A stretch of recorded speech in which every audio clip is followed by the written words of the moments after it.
Welcome to CaCo Talks, the weekly podcast where conversations about life, hot topics, mental health, and more take center stage. We are your hosts, Catelyn and Courtney Geiger. Together, we explore thought-provoking discussions with an ambient vibe that inspires open and honest dialogue. So sit back, relax, and join us for some insightful conversation that will leave you feeling informed and inspired.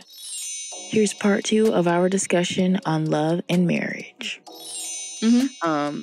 That has really never made sense. And then I thought about it when he said that. I was like, in the animal kingdom, there is no such thing as marriage. Oh no, there's pair bonding. Yeah, you couple, get together, or mate, or sometimes you just mate and then never see that person ever again. So like, and then I really thought, I was like, this is a human construction, and I think we need to start thinking of marriage. We think marriage is like this natural thing. This like we just almost like the same as, well, it's like a very natural human process, breathing. You know, we think of it as like this like reflex that like you should just, if you love someone, you should just want to get married. And actually, it's the most human constructed thing you can possibly do. It really is. It's one of the most humanly constructed things, because actually loving someone and bonding with someone is very natural. But they don't, you know, a gorilla is not walking up to a male gorilla is not walking up to a girl gorilla and being like, sign this paper. You know? They just couple and have kids. Yeah. This is what they do, you know? Yeah, and I think also, too, I think when you are looking at animals, you see the simplicity of how the relationship dynamic comes. You learn how it works, right? How it functions. In that, like, I have 2 bunnies, right? And my 2 bunnies do not get along. They are not bonded. They are living separate lives, right? And so we kind of, you know, everybody kind of works around, you know, their little schedule because we have to swap them out, right? But I'm going to call one little bun and one big bun. So little bun cannot stand big bun, right? And big bun actually likes little bun, unless little bun is hurting big bun, right? So I tried to bond them. Big bun now doesn't like little bun. And you can see they do not like each other. They don't like to be in each other's space. They don't like to be, like, to be fair, they don't even like to see each other, right, at this point.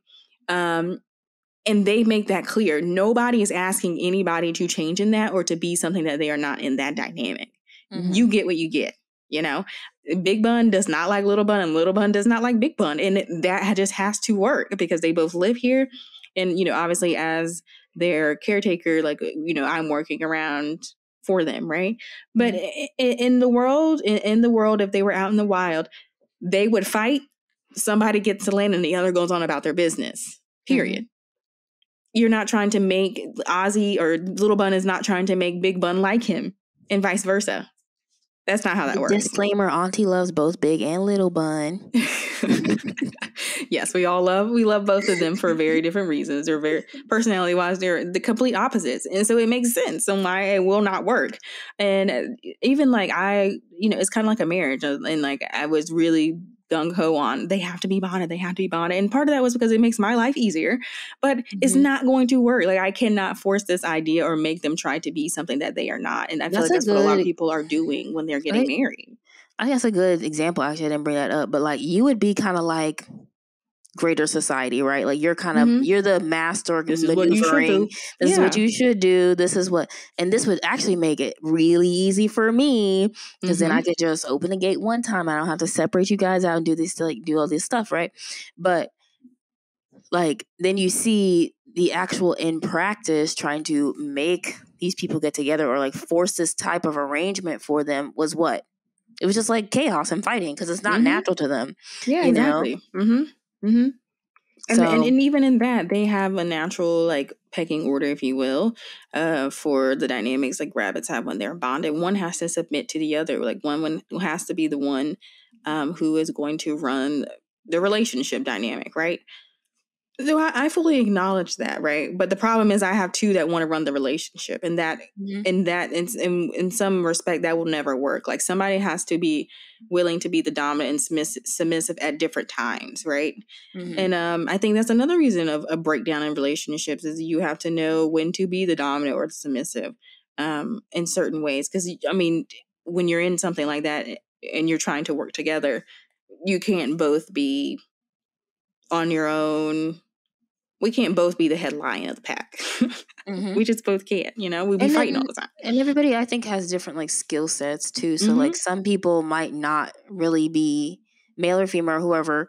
It might not really be a leader, and not really have the boldness to like take charge of things. Yeah. Versus somebody might really just be like, give me a direction and I'll do it. Yeah. Yeah. So I think you got to know who can do what, when, where, how. And that's important. That's called knowing your partner and really doing the work to understand this person, not just assuming that, because we have now signed this paper and we are contractually bound, that you're going to automatically fit into every single role that's going to, you know what I mean? Like that's not how it works. You have to know your partner. And something else I realized while watching this is, and don't come at me because people are going to be like, that's incest. No, I'm saying that Catelyn and I have been in what is essentially a marriage, well, not a marriage, physical, not a contract, but in a pair bond, not like a non-romantic, non-sexual pair bond for a long time since we were born. Yeah. I agree with that. So like really, we have taken and continue to take the steps to like figure out how the other person is going to communicate best, what is triggering this person, what this person's strengths might be, what this person's weaknesses might be. And that is an ongoing, forever process that does not get easier or something, like it's just like magically when we're 35, like, oh, now I figured her out. And I've lived with Catelyn, or Catelyn and I have been in this pair bond forever, and it's still changing. So I think that helped me really think when he was talking about like the difference between bondings and marriage. As I was like, I have been in one, and maybe that's why I feel like I don't need, my marriage doesn't equate to me or feels unnecessary to me, is because like the depth of relationship that you need to go to in a marriage, I have already experienced. Yeah. You know what I'm saying? Yeah, or something. I would agree with that, in that I definitely think that the relationship that you have, typically, I don't know if this happens with all family members, but being seen as one, like that's the idea that is around marriage, of that you become one, right? You are one and the same, and you have to figure out life and coexist together. You do that as a twin. And so I think even in like, I'm in a relationship, and I strongly base a lot of my wants and wishes off of my experience that I've had with Courtney, right? So that also made me ask, if I did not have a partner, would I still need to do that? And the answer would probably be no, because I've already experienced that. And that could be why I had that idea on something like marriage, because it's like I've already been there and done that. Like I don't need to, and I was able to do it without signing a contract. So I was like, why do I need to sign one? Yeah, it feels very. Maybe this is our idea. Maybe marriage is higher for people who are single births. Okay, I don't know, because I'd love to know that statistic too. Maybe that's something we can look at. But like I don't crave that level of relationship, I guess, because I feel like I've already had like one of the deepest connections, if not the deepest connection I probably will ever have with another human being since I was born. Yeah, and I think also I don't know, people who aren't twins, like if you have something to say about it, please put it in the comments, because I don't understand. I guess I just don't understand what the search for this like deep connection with somebody else is. I think another thing to think about as like a twin is, you quickly, especially as, I don't know about fraternal twins because I'm not fraternal, but I wonder the dynamic. Identical. We're fraternal. Yeah, we are fraternal. Sorry, I don't know about identical twins. And just for disclaimer, or for purposes of what I'm trying to explain, is fraternal means that we are two separate eggs, so we're two completely separate beings, right? I wonder how, like, we quickly had to learn to navigate how you operate versus how I operate. So I wonder if that plays a role into us also not needing or having the idea that this one person has to be everything, because you were not that for me and I was not that for you. Like you, kind of like, especially as a kid, like you just give what Courtney has to offer because Courtney's a kid and I'm a kid, and so it was just kind of like, like you just have to figure out the dynamic. Like, how is that dynamic going to work? Not necessarily you have to become something to me and I become something to you. Yeah, like maybe that idea is very perplexing to me. Yeah, it's we always had to like accept who we are like in the moment for whatever it was. It's not like, okay, we never went through this like honeymoon phase. I think that's what you're kind of explaining. Like, there, you know how people, they get together and it's like honeymoon and everything's great, and you're kind of like riding this high, and then you're like, okay, but when we sign on this dotted line, you're gonna suddenly be a very dependable person. You're gonna be a very, punctual person. You're going to be someone I can like absolutely totally rely on, versus, I think we had to learn about whether Catelyn is reliable or not, whether I'm reliable to you or not, and in what situations can I depend on her to come through or not, or like what situations can I say, what I mean? It was like this, like there was no honeymoon phase. There was like no before and after. It just was. Yeah, that's fair. I don't know if that's what you're kind of explaining, but that's how I kind of took what you're saying. Yeah. I hear that. That's actually a good. I didn't think about it in that sense. Definitely not. In the sense that we just didn't have a choice. Like I didn't choose you, so it's kind of like I don't have a blind eye or biases just because I chose you, right? Or I don't have this like immediate. It's not romanticized. Yeah, it's not romanticized, and I think it's just not. From our little mind, it was just normal. It was just like, yeah, okay, Courtney's here. Like she's never not been here. Like, I mean, since my conception, you have never not been around. Like that is more of a foreign thought to me than you being around. Yeah. So it's just like that idea that I like you have to be everything to me, and I think also too, like in us being fraternal, we've also had to fight to be individuals. So maybe that's that's where that comes from too. Like our mom actively made sure that we were, Courtney was Courtney and Catelyn was Catelyn, and not each other's being seen as one or the other or as one and the same. Yeah, that too. Yeah. I guess that's what people are looking for in marriage. They're looking for somebody to have that like the deepest connection they'll ever have with in their life, and it's confusing to me, and I'm totally willing to accept that it's because of like my birth stat, like how I was born. I'm not opposed to that interpretation at all, but it confuses me because I'm like, I just don't get the craze behind it. I just don't. No, I agreed. I don't get the hype, and like I said, I've always kind of been on my own train about it. And watching this is even more of a like, nope, I won't be doing it because I really thought it was like more of a business transaction. Now I really don't see the benefit of it in any aspect, especially coming from a divorce lawyer. Doesn't look good at all. Hopefully we didn't break up some happy homes, but to be fair, I think if it's a happy home, we couldn't break you up anyways. Exactly. This wouldn't be and he says that in the thing. Like if you have say you want to get married and you have that conversation about a prenup and you're able to have that conversation, you're not scared to have that conversation, you feel like you have the space to speak your truth on the situation, 9 times out of 10, you probably won't even see the prenup, it'll be locked in a box and you probably will never acknowledge it. It's just something that you prepared for just in case. Right. And that's what a prenup is, right? If you cannot have the conversation about a prenup and you cannot have the conversation about your reservation towards or about your marriage, he said 9 times out of 10, and it's not going to work. 3, 4, 5, and 7 years, you will be seeing him. Yeah, and I think that's what's great about what he said is it wasn't just he didn't come at it from we talk about it from when you get into my office space. He was saying a lot of his conversation was about what happens before you come to my office. And so he was saying it's these small things, which I always say things. They seem small now, but they are always indicative of something bigger, which is the truth. Yeah. And that's exactly what he was saying. He was saying that, the way you're able to communicate outside of this office is going to determine whether you need to get to my office in the first place. And it's kind of like a doctor. It's like, the doctor tells you, well, if you ate right outside of here, you probably wouldn't have to see me as much as you do.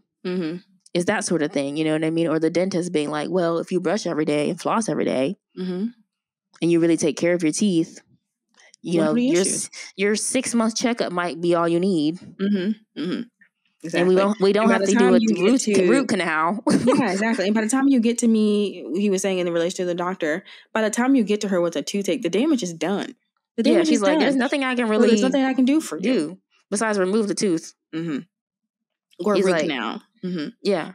But that is like a late stage intervention, and that is a forever problem. Like you will always have to deal with the problem after that after those solutions, right? Exactly. So it's best to be on the preventative end. Even he was talking about in relation to a fight. You don't show up to a fight to learn how to fight.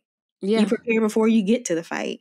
So the same thing with marriage, in that you should possibly consider, at bare minimum, you should have a prenup, or even consider, I'm just going to couple. And I'm just going to couple, you know. He even shares like a perspective on an older man. I think he said he was 92. He was on his 5th marriage. And he assumed that the guy just didn't understand the concept of, you just don't have to get married. Like maybe he said in the interview that the individual, the 92-year-old, just didn't realize that he didn't have to get married anymore. Like he's on his 5th try. Like why do we keep doing this? And the guy said it's like a car. Like women are like cars. You go and get one, test it out, and realize in about a year you don't really care for the car anymore. So you just go get a new one. And you get that car, you got it for about 5 months. You're like, this one's really not that cute anymore either. Go get a new one. And you just keep doing that over and over and over and over and over again. But every time he loses at least his money. Some sort of trauma is gained. Yeah. And it's just like peace of mind. Like it's just like, just live with them. Like just live with them. Yeah. And if that's the arrangement you guys want to come up with, outside of the legal binding, then do that. But I also think too, and the girls like to tussle, don't tussle me on this one, okay? Right. We already ruffled enough feathers. Some people are like totally shocked, eyes popping out. They're like, "Oh my God, blasphemy! Burn these women at the stake." Yes, seriously, they don't believe in marriage. Oh my God. I think people are like more okay with like racism and things like that than they are if you just don't believe in like marriage and gender constructs. I think people are. That's what it is. I think they are. But go ahead. Go ahead. What I was gonna say is I do feel like for some women and possibly men, marriage and divorce is seen as the way to win. Instead of me doing the work, that is how I can win. You can work hard and I can just support you on the sidelines for about 5 years. In about 5 years, I can cash out and get me $1 million or $2 million, or at least get half of whatever you're making if we don't sign a prenup. You know what I mean? I never thought about that. Divorce is a come up. Yeah. Divorce is a come up for some people. Like some people, the concept of working is too much. And he says it in the interview too, that if all I had to do was sleep with you and be like pretty much a toy for you for 2 years and not have to do anything, not have to go to Harvard, not have to study, not have to do the hard work to get the money and the access that I now have by just being married to you and now divorced from you. He's like, I'll do it too for a couple million. Are you kidding? That is a very, to me, that's an interesting concept to deal with, because I would rather just work for it. But for some people, they would rather just get it easy. Like laying on their back is easier. But I also think too, to be honest, that's the part that I found the most sexist in his interview, only because but that's a dynamic that has been set up gender wise, right? Like men go out and work and make money so they can be able to afford he was like, he married her, this like rich guy married this woman because she was hot. That was it. She was just hot. And I was like, I think that's very gendered simply because that is what our society has told us, that men, if you just get rich, then you can get any kind of woman that you want. You can get the hot girls because you got enough money. But how many problems come with that? The man feels unfulfilled because he feels like he's being used for money, which is true because that's what you did. Get money so you can get her. So that's true. You should feel used. But she also feels used because he's just buying her, right?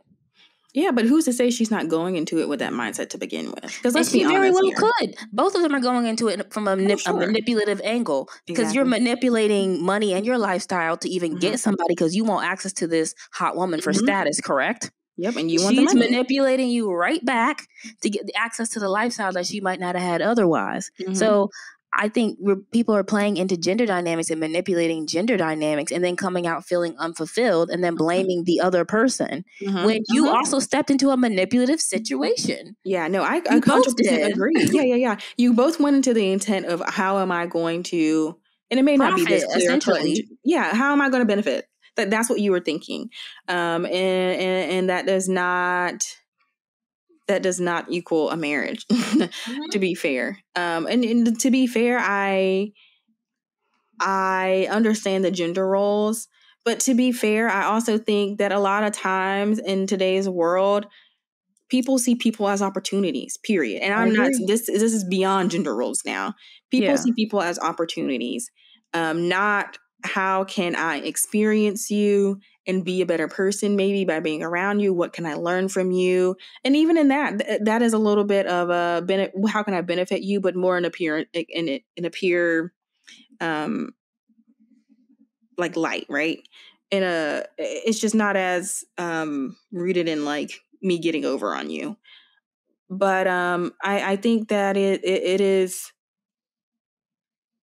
this issue is, while gender roles plays a huge role in it, most guys want the hot thing, right? Yeah, they do, because they've been told that's what they should want, and that if they work hard enough in their lives, you've made it. It's almost like you've been able to made it, and you're now able to attract the hot girls simply because you have money. You don't have to have the personality. You don't have to be healed. You don't have to have any of that. You just got to have the money. Which is, and the thing is, things are changing like that even for women too, because a lot of women will still be like, I don't care if you have the money. Yeah. You know what I mean? And some women are the breadwinners, and that's what I'm saying. Guy is. Yeah, remember he mentioned, he was like, there's a lot of women now, especially who out earn the men, and they're paying alimony, and they're upset about what the gender status is. Yeah, and they were like highly progressive women, but the women would pretty much change their view on the progression of like feminism and things like that when it came to paying alimony, because they would have to pay alimony. And then the men, some of them wouldn't even take it because of their ego. Yeah, because some of their ego. So I'm like, so people also agree with these gender roles when it benefits them. You know, and that made me really, really think. I was like, to be honest, and then it made me think about women going into it too. Is like, as a woman, don't just assume that because he's a man, he's just gonna be paying you either. No, for real. You know what I'm saying? Like, if you bossed up and you got the money, you don't think the judge is gonna look at you and be like, well, who's the highest earner? Yeah, and especially if you don't have a prenup in place, you know what I mean? Yeah, especially, so that's what I'm like, as a woman, protect yourself too. You don't just assume that you're gonna get off because, like, you might be protecting your personal assets by a prenup, but you're also protecting the fact that you might have to pay alimony too, right? So it's even more important for you to get that prenup if you are going to get married. Don't just assume the man is gonna lose everything, right? You're stepping into this as equally as him. We're asking for marriage equality. Like, that means you're as susceptible to the law as he is, right? Exactly, yeah. Yeah. And I think another thing that people need to really question themselves is going into like just a relationship of how are you going to present in times of like, disagreement or disagreeing, and if we have a breakdown in communication, like how are you going to show up in that? Because people really be then real blindsided when which it could be a complete blindside. I can see that, but it's like, there was no red flags about how this person was going to act in your divorce? Like, I promise you, if you think there's always red flags. There's always red flags. People personalities don't just pop up out of nowhere. Okay, exactly. We're always evolving into who we ultimately become, which means beforehand there was something that happened beforehand that made so and so the way they are they are now. You really got to be attuned to things, and like when your gut says this might not be right, listen. Then for real. Yeah. And I think the sucky part about this is when you're in a marriage, it's already too late. I agree. Yeah, it is too late, because you've like shackled yourself to this person. I hate to use that, but like you have. No, you have. That's exactly what you've done. Yeah. And we've made it sound, it's like shackled in these like, I don't know, these like, not like the iron shackles, but people want to like be like flower shackles, like these like pleasant shackles or something. And it's like, I don't understand that. Bizarre to me. But yeah, I mean, so many people do it, and it's just like I said, I feel like I'm at the circus watching people run around. No, for real. And I'm eating my popcorn on the outside, like I'm gonna walk out this in any second. you know, and then they'd be like the clowns trying to, the clowns try to interact with the audience. They're trying to get you to join in on the circus. And you're like, nah, I'm good. No, for real. And they'd be like, but you don't want to join us? Absolutely No, not. I'm good. No, for real. Yeah. Mm-hmm. Yeah. I mean, I even think the idea of like, of having children with someone is mind-boggling. Yeah, I agree. What I mean? And that, like, if I were to have kids, I probably would do it all myself, right? I would just go to somebody's clinic, give me a sperm donor, have my baby to myself, right? And not because of I want my baby to myself. It's just hard to find someone that you can align with to the point of being successfully able raising. to, not even beyond that, to just simply get along with in basic terms, and to agree with long term, especially for life, right? And so the idea of doing that, and the harm that can cause said child by parents simply not being able to get along. And I'm not saying that in the sense of like the parents have to appear perfect for the child to turn out perfect, right? No, because there's going to be friction, but knowing how to handle the friction for the sake of the child and for the betterment of the child, that is rare. That is really rare. Some people have done it. Kudos to them. But 9 times out of 10, that's not what you're seeing. You're seeing it's my child. I have the right to, it's like property. And they think because you're my baby mom, you're also my property, and vice versa. The baby moms or the mothers think that this is my baby father, so I should be able to dictate all of these things about him. And it's like, that's not how that works. Like at that point, you're thinking about you guys in your coupleship, right? And it has nothing to do with that. It's now about the child. But you can be on that page and somebody else not being on that page, that ruins the whole relationship, even for a child. So it's hard. It's just really, I can't fathom that thought. I can't fathom it. Honestly, I wholeheartedly agree with what you're saying. And honestly, I'm just transparency moment. And like, I just feel like that was our experience as children, is our parental units obviously not being together, and us being the children who like need to be raised, right? And our paternal unit, let's call them that, trying to continue to have access and control to our mother's lives via the children. Like that's how insidious this stuff gets, you know what I mean? And then of course it's traumatizing not only for her, but it's extremely traumatizing for us because we are being pulled. You know what I mean? Yeah. Between not understanding what's going on. The dynamics. And we don't know what happened before us. We were just born, you know? And so it made it a really hellish childhood because people, like, I will say specifically for him, I don't think our mother gave a damn, really. But, like, seeking control and access to someone's life. You know what I mean? And, and that brings me to kind of what he was saying in the video, is like, what that really made me realize is a lot of people are not seeking to actually connect and bond and form these quote pair bonds with people. A lot of people are looking for control and access to another human being, your relationships. That's what I think marriage has historically promised people. The technology of marriage has promised you access and control to another person's life. And that gets very insidious very quickly. Okay, because if we think about it at a job, right? Jobs are like at will, right? Like this is a transactional relationship where I'm exchanging labor for money, right? But I can walk away at any point in time. They have no right to tell me, honestly, what I wear to work. Or sometimes they can tell you what you wear to work, but they can't tell you like how to live your life outside of that building. Yeah. You know, and we would think it's absolutely asinine for our jobs to tell us, or our managers to say, you know what, I don't like that you're frying chicken tonight. But we do that with marriages.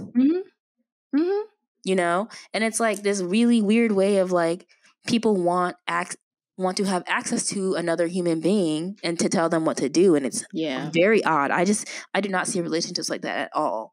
Our jobs in the relationships are to, first off, we have the privilege of someone allowing us into their personal space. It's a privilege, not a right, to be in somebody's space. Agreed. Second off, I'm allowed to experience them just like they're allowed to experience me. That shift right there will do you a solid. Yeah, seriously. Because I have no control over what you do, how you do it. You do what feels good for you, and I'm here to help support and experience that. Mm-hmm. That's it. Yep. That's what a relationship should be. Not, I'm here to tell you how you should feel about experiencing certain things or what kind of experiences you should have. You know what I'm saying? Like, that's not what a relationship is. Mm-hmm. And I think that's why for me, I find it very difficult to, obviously I don't see marriage as something that I would ever do, but I would find it difficult to even be in relationships, specifically heterosexual relationships as they traditionally have been defined, because that's what a lot of people are looking to do, particularly men for women. So that's like, to me, I see it as like signing up for my own oppression in some ways, to be honest. That's really what I see it as. So, totally newsflash, some of those people out there are still creeping around. That's what I think about it. But go ahead. Yeah, no, I totally agree with that. I think it's something to, like I said, Courtney and I have both said, this is something that's food for thought. Like, this is not Bible. This is, you have to figure out your dynamic and how you're going to exist in. Yeah, we should state the disclaimer again. Yes, you have to figure out how you're going to show up in that space, right? Because this is our experience, and this is what we have taken from the interview that we watched with the guy who's saying it's really not what you think it is, baby. It's really a setup, and you should genuinely think twice before really getting into something and buying your life away for something that doesn't have any sort of parameters, right? Mm-hmm. But I think, if anything, this conversation is food for thought. It should at least make you think about the constitution of marriage and what that looks like for you and your significant other, if you have one, or in the future, or whatever the case may be. And that may be, you have to be okay with that. Maybe be the dissolution of your relationship that may help your relationship.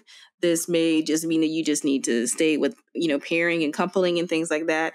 But at surface level, you have to ask yourself, how does marriage play a role in the dynamic that you're going to exist in? Yes, if you are seeking marriage, because some people aren't seeking marriage. But I think even if you're not seeking marriage, you should. I think that is a question you could still explore. In that, yeah, that's true. It is if it's something you're not seeking, like, how is the idea of that going to play a role? Because it'll tell you a lot of things. Yeah, and really it's actually, you're bringing up something I wanted to actually touch on. We hadn't really touched on this. We touched on most everything else, but singleness. We hadn't really talked about in depth. Kind of, he didn't really touch too much on singleness, but him talking about marriage made me think about singleness. And I think so many people are afraid of being single, and it pushes them into marriage because there are real you are socially ostracized, unfortunately, in our world for being single. That's what it is. Yeah. Being a single person, you do not get the same praises or support. People are always looking at you like, what's wrong with you? Something's wrong with you. And people fear that more than they fear the risk of marriage, which is wild to me. Now, personally, I've just freed my mind from all that, obviously. But so, you can hate on me for being single all you want to. I'm living the life over here. Don't care, right? You're not going to make me feel bad about living in the paradise that I live in. But anyway, or the mental peace that I live in, really. For real. Right? That alone. Exactly. So, I think a lot of people are just afraid of not feeling the status quo because there are, in our world, when you are the other, you are discriminated against in some ways. Yeah. You are looked down on. You are, and that's stuff that as a single person, to this day, I still face it. Like, I'm never gonna, until we redefine what singleness looks like, and we really look at how we treat single people in our society, especially single women,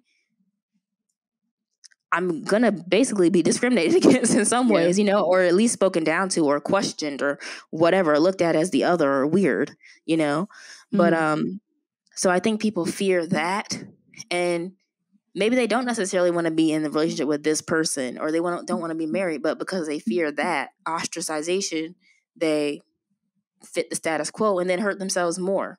Truth is, a single at the end of the day, and I'm not saying single people don't suffer in some way or have, I'm not saying suffer, but don't have struggles. But you know what struggle we don't have? A divorce. So there, you know? Yeah. And I think too that it's, that's not to say that there aren't struggles as being single. I think it's there are. Yeah, there are. But I think what that's saying is you don't have to take on someone else's problems and make them, you don't ever have to make them your own necessarily, but you try to help mitigate said problems sometimes in being in at least a coupleship, right? Let alone a marriage, you know? So I think that's what the bigger thing is. You don't have to take on that mental load by choosing to be single. Yes, but what I'm saying is, I'm not just trying to sound like, oh, well, because I choose to be single, that I'm like, everyone should just be single. I'm not saying that. But what I'm saying is, life is a mental load, just living life the way we live life, single, as a human being, as one person. Life is a mental load. Yeah. I'll say for me is, like, anytime you take somebody else on, you are taking on some level of a mental load. Sure. I'm just trying to get mine together. Mm-hmm. You know what I mean? Mm-hmm. Why would I also take on somebody else's in a committed relationship? That's how I see it. I feel that. You know? I feel that. It's sort of like I explained yesterday. I was talking to Catelyn about something, but I was saying, like, people like to assume that because, or I'll say, I have heard from certain people like, oh, well, you're a single woman, and they have this sort of damsel in distress idea, especially since I'm younger. They're like, and, you know, I'm existing by myself at the moment. They're like, well, you have to, like, be vigilant. You have to be vigilant because if people are going to, like, take advantage of you, the bad guys are out there. The bad guys are out there. Yes, true. Bad guys are out there. I'm not saying that that's not true. There's also bad guys that you can bring inside, correct? You can also bring bad guys into your domestic sphere as well. So the way I look at it is, and this is perfectly logical to me, if I got risk going outside, which I have, everybody has, whether you're single, married or not, everybody has a risk when they go outside because there's always a bad guy somewhere out there, right? We all got the bad guy risk. That's nothing new. If I also allow a person in my life who has the potential to also be a bad guy, am I not just potentially allowing a bad guy inside my house? I figure as a single person, I'm mitigating as much risk as I can by at least removing the potential for an inside bad guy. So I only have the outside bad guy to potentially worry about. You know what I'm saying? That's how I think about it. I mean, I can see that perspective, but I think also too that, like, I think with any interaction, there's going to be some good and some bad, right? And so, and the outside bad is no better than the inside bad, in my personal opinion. Sure, it may be less to deal with, but that doesn't make it any less of like a burden or anything like that. Because the thing is, and people don't tell you this too, is, you know, when trauma comes to you, whether it's someone in your home or outside of your home, you as an individual are stuck dealing with that, period, right? I agree. And so that's why I'm saying, like, whether it's in or out, like, the trauma is the trauma. The deed is done, right? You have to do the work at all times to still deal with that. I mean, okay, I guess what I'm saying is, like, I know, I totally hear what you're saying, that, like, trauma exists wherever you go, and it's not like because I don't have somebody in my home. And what I mean by in my home is like a domestic partner or somebody I'm committed to. That's what I mean by in my home. I'm not saying, it's more like, it's like, to me, I mean, I guess it is the same probability as getting married. It's like, I'm more at risk just by getting married. I'm more at risk of divorce than by not. Does that make sense? Like, sure. I'm not, because I don't include that as a part of my life, then I have no potential of that specific type of trauma hurting me. Does that make sense? Yeah, but I think even in that idea, that does not mean that men are not going to hurt you. Like, they're still. No, that's part of. I'm saying that to me is what I consider part of the outside risk. Yeah, but even if that's the outside risk, that's still a major risk, and I don't think when you come to trauma, you're thinking about whether I'm divorced or if it's an outside man. At the end of trauma, you're just like, this happened to me. So I don't think you, like, cause yourself any less harm. It's I think it's about being vigilant all around, period. I agree. Vigilance number one. Everybody has to be vigilant all the time because we all could be taken advantage of at any point in time. Mm-hmm. Mm-hmm. I say for me in my life, I look at it like, okay, either I got a dude harassing me at my job or I got my husband hitting me at home. If I don't have the husband at home, at least I only have the dude at the job, not both. That's basically what I'm trying to say. Mm-hmm. And I'm not saying that they're both not risky, that both shouldn't be happening, that both aren't trauma. Mm-hmm. But if I don't come home with more trauma, I come home to at least peace, which is what works for me. That's what I'm saying. I hear that. I do hear that. I hear that. You know, because I mean, and you know my experiences. Some of my experiences is but that's what I'm saying. I feel like your experiences is nobody. I don't see the concept of you being safe. Is a stretch to me. I'm not saying I'm totally safe. Like nobody's ever totally safe. We all have risk when we walk down the street. Yeah. Everybody, and so I'm assuming that is already the risk. I'm not like completely safe because I don't have somebody in my home. Mm-hmm. I'm saying that I'm really looking at it as I'm not adding an extra risk. Mm-hmm. Mm-hmm. I'm already risking just by going out into the world as a woman, just like you are. We both start out risking. Everybody starts out at risking, let's say like 25% just by existing in the world. That there's 25% chance of a murderer, right? But then I think about, okay, the statistics for women specifically is, well, if I was going to be murdered, usually most women are murdered by a domestic partner, right? Yeah. That's fact. So I figure I'm at least mitigating some kind of risk by not having the situation for a potential risk, i.e. a domestic partner. Yeah. Some risk is like, and I'm not saying that things can't happen or like, situations or whatever, but like there is some risk mitigated by just not participating in that institution. Oh, for sure. Yeah. It's like if I don't walk under a bridge, the bridge can't collapse on me. Mm-hmm. You see what I'm saying? Mm-hmm. Is that kind of ideology, which I think is also kind of, for some people that might seem far-fetched, but it's like, it's the truth. It's like, I can't get abused by somebody who's not there to abuse me. I disagree. That's how I think about it. So that's what I just like, the risk to me just doesn't go away. So that's why I'm like, I hear what you're saying. I hear you. But the risk is never ending. The risk is never ending. As women, unfortunately, we live in a world where we don't ever have the ability to turn off the risk. Mm-hmm. Mm-hmm. I just figure, why take on more risk? It's like, I already got one helping of mashed potatoes that I don't like. Why would I then add another voluntary? Yeah. And I don't have to choose the mashed potatoes. I literally could just be like, okay, well, I got this one that I have to like deal with. Mm-hmm. Why would I add another scoop? Yeah. That I don't like. Fair.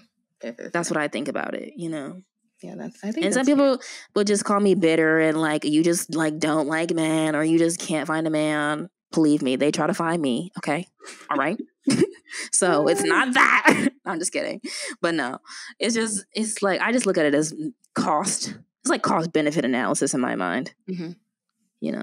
Mm-hmm. So it's like, it's actually like this. Little bun can't attack big bun if they're not in the same room. Yeah, exactly. So you separate them. Yeah. Mm-hmm. And you always have 100% chance of them not biting each other because little bun is not physically capable. He's not physically in the proximity to attack little bun. Mm-hmm. So I feel like, big bun is safer. Mm-hmm. Statistically, now anything could happen in the room. Yeah, sure, the chair could fall on him, or he could scratch himself up. Yeah, he always takes that risk, but we're not adding a risk. Yeah, by putting little bun in the room. Mm-hmm. Fair. Yeah, that's what I say to people who are, especially the people who are like concerned about my like safety, about like, how are you like, you're solo, you're doing whatever, and I'm like, actually, one of the safest things I can do if I am going to be single is not have a domestic partner. Because statistically, that's who would hurt me. Who, like, the bad guy in the alley is statistically less likely to hurt me than a domestic partner. That's the truth. Yeah. See, I agree, but like people do crimes of opportunities too. That's typically the crimes that they participate in. Yeah, especially, I agree. But living in the house with somebody is even more of an opportunity. I mean, possibly. I think it depends on who you're partnering with. Like, yeah, I agree. A big part of it is who you're partnered with, because like you could be partnered with this amazing person who would never hurt you and never do anything, and then that totally mitigates risk as well, right? Mm-hmm. So I'm not saying that, but I'm saying that I'm just looking at the strict facts. If you go by like the reports of domestic violence and harm to women, it's always, and we know it's really true, that women are more likely to be harmed by a domestic partner than by a stranger. So I figure regardless, even if you were with, I mean, Ted Bundy was a nice guy. Ted Bundy had a wife and children. Okay. Right. So he was an insider to some people and an outsider to others. Right. Does that mitigate the risk that he is to his wife and children? Because at any point in time, he could have snapped and killed his children and his wife. So is he any really like more or less safe because he comes home to one group of people and not the others? But that's what I'm saying. Like, then you always have the threat, the immediate threat. Then, because if you're in the street, somebody's at risk. If you are at home, you still I mean, you're still. It's the same threat. It's the same threat. It's not. Well, I'm saying it's more of a threat. I disagree. It's like, I think it's more of a threat. Because sometimes in your home, it's more of an idea of I have to put this aside and do this outside of home. Some people are like, I have to do this at home. But typically it's one or the other, you know? I'm either doing it at home or I'm doing it outside, right? Yeah, and so I guess I'm assuming that the two evils they coexist. Yeah. And the same for somebody who's like Ted Bundy, like a sociopath, yeah, they coexist, and he switches them on and off because he's a manipulative person. But what I'm saying, I'm talking about from the victim side, like his wife and children and stuff. It's like, you know, they would have been like, well, don't go outside with that sketchy man, blah blah blah. The whole time, sketchy man is also in their home. So then what? Well, that's hindsight, you know. Hindsight, yeah. But I mean, the best thing I can do now is don't allow people into my home. Because that's the best way I can mitigate risk as an individual. Because I'm at least not adding the potential. Yeah. I'm not adding a potential risk. Then there's always a potential risk. Like I said, we all are taking potential risk. We all have a baseline 25% risk. You got it. I got it. You know, our mom's got it. The bunny's got it. Everybody got a 25% risk.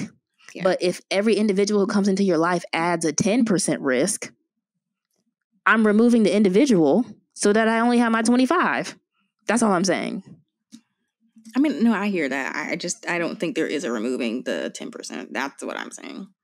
Like removing people? Yeah. I just don't like you can't just, the idea of completely removing people is a very foreign concept.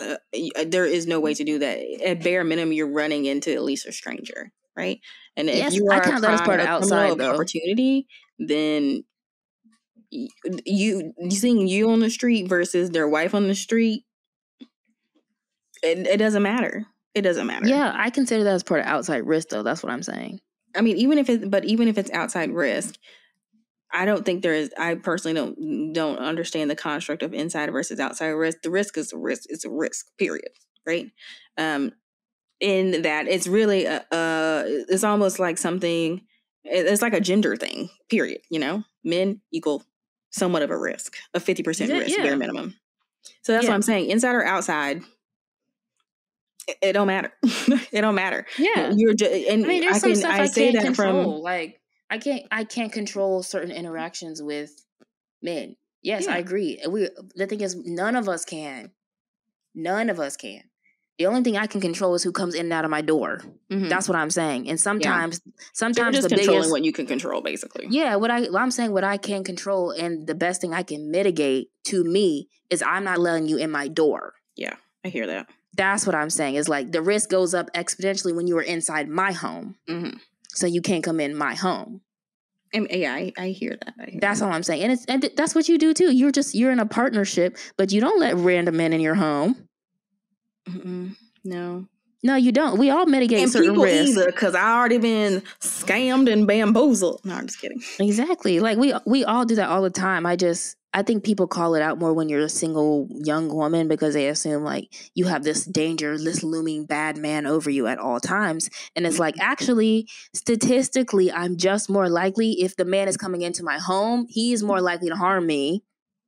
Statistically speaking, not saying what happens in real life or not, than Bob in the alley. Yeah, statistically.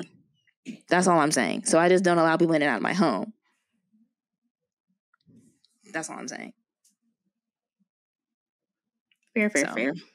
Anywho, interesting conversation. Very interesting video. I highly suggest go watching that video. It's really, really good. He is he's a funny guy. He's a funny guy. That's really good. Yeah, he's really good. He needs to be, which it seems like he's been in the business for a while. It seems like he's been in social media for a while, and he needs to be bigger. His platform needs to be more embraced and talked about. At bare minimum, just as a thought. So I highly suggest go and watch the video. We will link the video in the description box. And I just want to put a disclaimer again. We are not saying don't do you, babes. Yeah, we're not telling you to divorce anybody, yes. Okay? We're not telling you whatever. We honestly are telling you to think critically about the institution of marriage. And how that's going to show up in your relationship. How it's going to show up in your relationship. And honestly, really what we're encouraging you to do is to do the work to make sure you don't end up in a divorce lawyer's office. That too. Actually, don't that's really what you want to do. You got to learn how to fight before you get to the fight. So same thing. Learn how this is actually a hopeful message. It's like do the work so you don't end up there. That's a good way to say it. Yeah. This is pretty much if you want to subscribe to the idea of marriage, just do the work before you get into it and sign a prenup. Make sure you sign a prenup. That's a given. And if you don't want to be in a relationship, do the work. That's really what this is coming down to. So and expand your mind too. Don't just assume that marriage and that monogamous type of partnership is the only kind of partnership that exists. Like there are other ways of existing. Expand your mind and don't just look at what you've been told is like right to do as right. Fair. Because like the guy was saying, statistically, it doesn't even work out most of the time. So really think about what you're doing before you do it. Very true. Yeah. So we hope that this was something cool to hear. I think we've talked about marriage before, but this is a little bit of a different scope, right? Yeah. And so we hope that you enjoyed the episode, and obviously we'll be getting back to our regular program podcasting uploads. So look forward to that as well. But we hope to see you guys in the next podcast. Bye, everybody.